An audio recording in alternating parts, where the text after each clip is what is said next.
Agradezco en nombre de todos los participantes y aprovecho el ingreso a la mesa de Facundo para decir que la lógica de esta mesa distinguidísima nos posiciona en la manera de pensar el problema.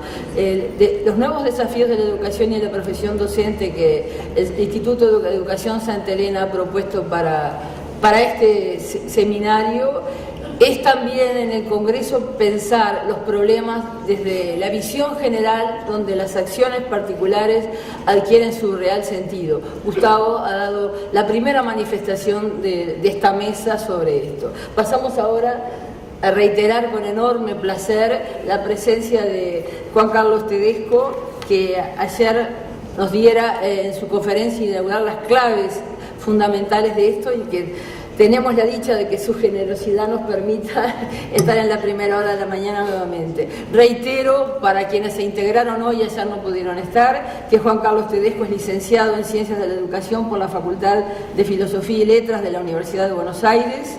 Entre otros cargos desempeñados, fue director de la Oficina Internacional de Educación de la UNESCO entre 1992 y 1998, director de la sede regional del Instituto Internacional de Planificación de la Educación entre 1998 y 2005 y ministro de Educación de la República Argentina desde 2007 a 2009. Autor de numerosos artículos y libros sobre las relaciones entre educación y sociedad, actualmente se desempeña como profesor de la Universidad Nacional de San Martín y como director del programa para la mejora de la enseñanza en esta Universidad Argentina. Me permito agregar de manera informal a este currículo, precisamente porque compartimos la mesa con compañeros de trayectoria y con los presentes, que en las últimas décadas, además de quienes a través de la UNESCO hemos leído todo lo que esta organización ha aportado a la educación, no podríamos entendernos ni reconocer nuestras propias prácticas sin pensar que en casi todas las instancias, cuando podemos, hemos contado con Juan Carlos en tantos lugares y en tantas visiones y que seguimos estando juntos en esta lucha. Muchas gracias.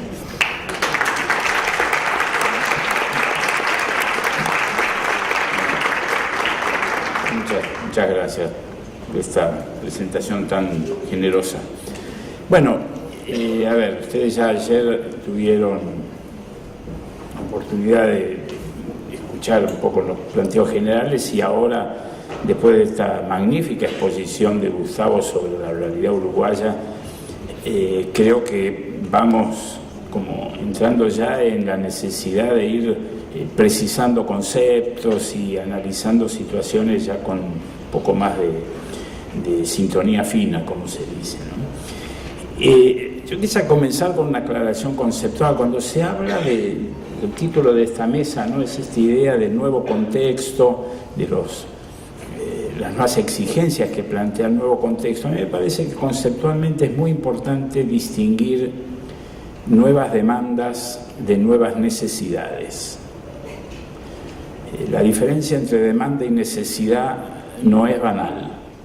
En los últimos años se ha instalado, y con justos motivos, ¿no?, esta idea de que es necesario que la educación responda a nuevas demandas. Hay nuevas demandas del lado del desarrollo productivo, nuevas demandas desde el punto de vista del desempeño ciudadano, nuevas demandas culturales, y esto es absolutamente legítimo. Pero la educación tiene que también satisfacer necesidades, y hay muchas necesidades que no se expresan como demandas.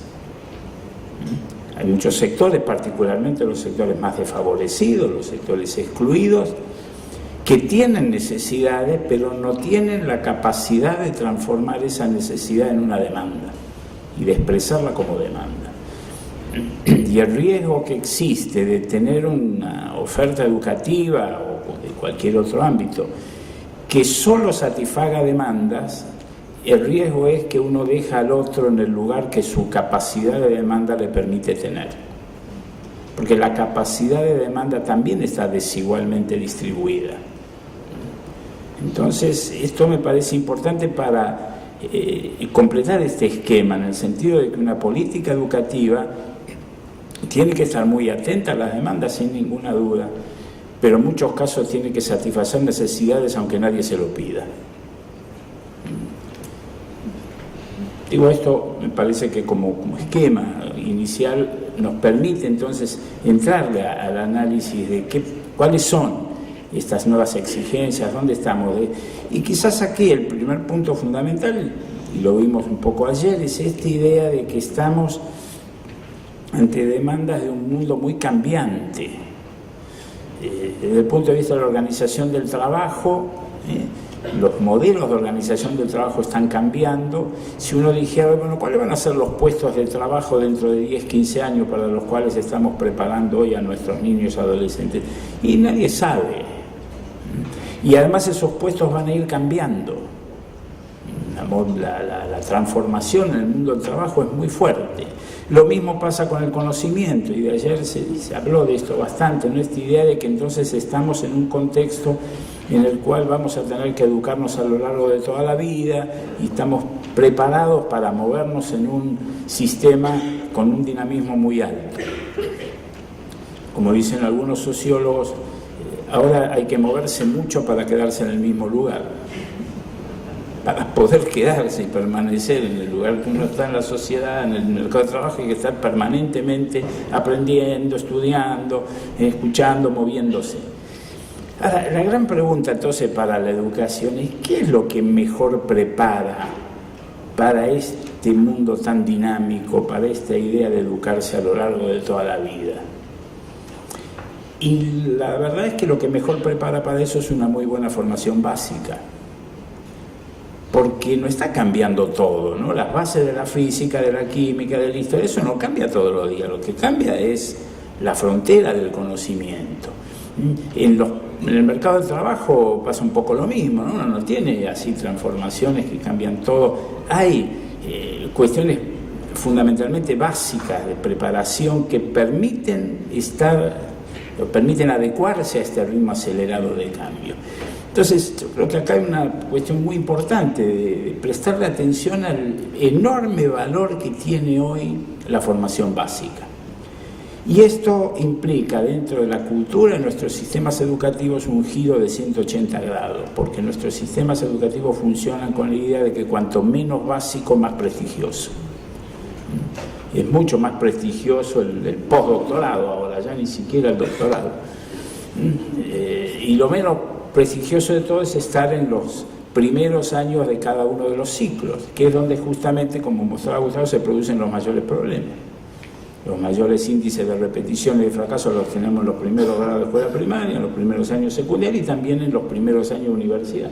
Ahí donde deberían estar los mejores profesores, donde deberíamos tener mayor, preocupación por cómo se forman nuestros jóvenes o nuestros niños y nuestros adolescentes. Esta idea de poner en el centro de la propuesta educativa, ¿no? Esta idea de que lo básico hoy es fundamental y deberíamos rodear esos años de la formación básica de condiciones que hagan de esos lugares prestigiosos, lugares atractivos, y no como funciona ahora, que son más bien los puestos de entrada al mercado, que son donde nadie quiere estar. Yendo al caso del mercado de trabajo docente, esa es una realidad. No sé si es el caso del Uruguay. En muchos países los puestos de entrada al desempeño docente suelen ser los primeros grados de escuela primaria, y donde es más difícil trabajar, ahí ponemos a los menos experimentados. Este punto yo creo que es fundamental. En esta misma línea también está hoy en día una conciencia muy fuerte acerca de la enorme importancia que tienen los primeros años de vida en la formación del núcleo cognitivo, ético, básico de una persona. O sea, el valor que tiene la educación inicial es crucial. Cuando se analizan los datos de las evaluaciones internacionales y aparecen los países nórdicos como los primeros, tanto en calidad como en equidad, o sea, esta idea de lograr una muy buena educación para todos. La explicación de ese fenómeno cuando se compara a Finlandia, no con nosotros, sino con Francia, con Inglaterra, con Alemania, una de las explicaciones de por qué ellos logran tener esos resultados tan buenos y tan homogéneos es precisamente por lo que hacen antes de que entren a la escuela. Los primeros años de vida en ese sentido son decisivos, y ahí es donde nosotros tenemos los mayores niveles de desigualdad. Segundo punto, yo creo que quisiera referirme también en estos cambios de contexto, los cambios culturales, a lo que está pasando. Ya vimos un poco lo que pasa con el mundo del trabajo, con el mundo de la ciudadanía, lo que está pasando con la familia. Este es otro ámbito de transformaciones muy, muy importantes que afectan directamente al trabajo de la educación. Y quizás el principal cambio que se está produciendo es que hoy hablar de la familia, es una especie de absurdo, no existe la familia. Lo que ha habido en estos últimos años es un enorme proceso de diversificación de estructuras familiares. Hoy tenemos muchos tipos de familias monoparentales, familias de madres, la jefa de hogar, las figuras, especialmente la figura paterna en el seno de la familia, es una figura cambiante. Antes los vínculos de filiación y los vínculos de conyugalidad eran relativamente indisociables. Hoy, particularmente el de conyugalidad, es un vínculo cambiante, y la figura paterna puede modificarse, ¿no?, a lo largo de la infancia de un niño y una niña varias veces, con lo cual estamos ante un proceso en el cual la socialización primaria, que tradicionalmente tenía lugar en la familia y asociada a la incorporación de valores, de lengua, etcétera, asociada a figuras afectivamente muy fuertes como son la madre o el padre, hoy todo eso se está como debilitando. La socialización primaria se realiza cada vez más en instituciones distintas a la familia. Y por lo tanto esto exige que nuestras instituciones educativas, tradicionalmente de socialización secundaria, se primaricen, lo cual no es poco decir. O sea que estamos entonces ante fenómenos, insisto, que obligan a que la escuela no mantenga esta idea tradicional de tener un pacto con una familia tipo que hoy ya no existe, que no es la única. Nosotros suponemos la existencia de una familia que ya existe, o existe en mucho menor grado que en el pasado, y tenemos necesidad entonces de convivir en pactos con diferentes tipos de familias. Y esto es un dato no menor porque, insisto, la escuela actúa a veces con patrones que se suponen cierta homogeneidad que no existe, y tenemos entonces que prestarle mucha atención a este cambio en el contexto familiar, que obliga a que muchas veces la escuela tenga que asumir funciones que tradicionalmente eran de la familia. Esto no quiere decir que el maestro o la maestra tengan que hacer todo, sino que la escuela, y ahí lo decíamos ayer, la escuela, no el maestro, no el aula, la institución escolar tiene que estar atenta a estos cambios que se están produciendo en el seno de una institución familiar, que era la responsable de la transmisión de ciertos patrones culturales, y que hoy no lo está haciendo de manera distinta. Y estos cambios en la familia, así como los cambios en la sociedad, plantean un fenómeno, yo creo que coloca a este desafío del que hablábamos ayer, del aprender a vivir juntos ante demandas y exigencias distintas. Fíjense, hoy es cierto, la escuela primaria está universalizada, la secundaria menos, pero avanza en esa línea. Sin embargo, las escuelas como centros escolares son mucho más homogéneas que en el pasado. No sé cómo pasa acá en Montevideo. Cuando yo iba a la escuela primaria en Buenos Aires, en el barrio coexistíamos, hijos de obrero, el hijo del almacenero, el hijo del médico, del abogado, y la escuela pública permitía ese contacto con el diferente. Y la escuela era pública no porque la administraba el Estado, era pública porque ahí se encontraban todos los sectores. Hoy este fenómeno es mucho más difícil, porque la segmentación espacial de la población está provocando que las escuelas sean escuelas o de pobres, o de clase media, o de ricos. Y la privatización, en algún sentido, también, a pesar de que Uruguay en ese aspecto es un país que que no ha tenido procesos tan intensos como otros, el caso de Argentina, por ejemplo, donde entonces hoy tenemos las escuelas, si bien todos van a la escuela, las escuelas son muy homogéneas y en las escuelas uno se encuentra con sus iguales, no con el diferente. Entonces, todos pobres, todos clase media, todos ricos, todos judíos, todos católicos, todos musulmanes, pocos, pero... Y la escuela entonces está dejando progresivamente de ser un lugar de encuentro con el diferente. Y esta, insisto, si bien acá es donde vemos, volviendo al punto inicial, esta tensión entre demanda y necesidad. Muchas veces la demanda de las familias es que mi hijo o mi hija esté con sus iguales y no con el diferente.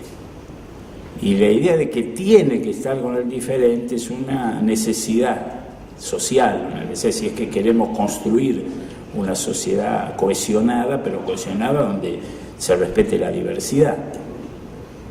Y esta tensión me parece que es una tensión que es importante que se pueda manejar.